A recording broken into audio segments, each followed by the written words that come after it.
Hello po. Ito po yung 5 peso coin na diagonal shape.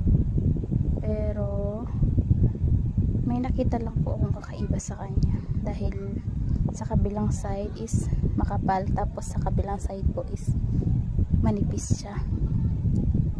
So medyo na-weirdohan lang ako sa itsura niya. Tapos sa side naman po is hindi po buo ang pagkakakat niya, parang kurot-kurot lang po siya ng kuko. Ayan po siya.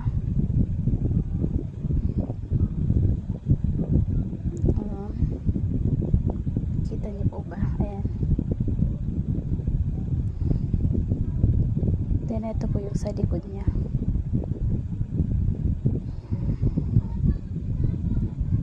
Diba? Parang kakaiba siya.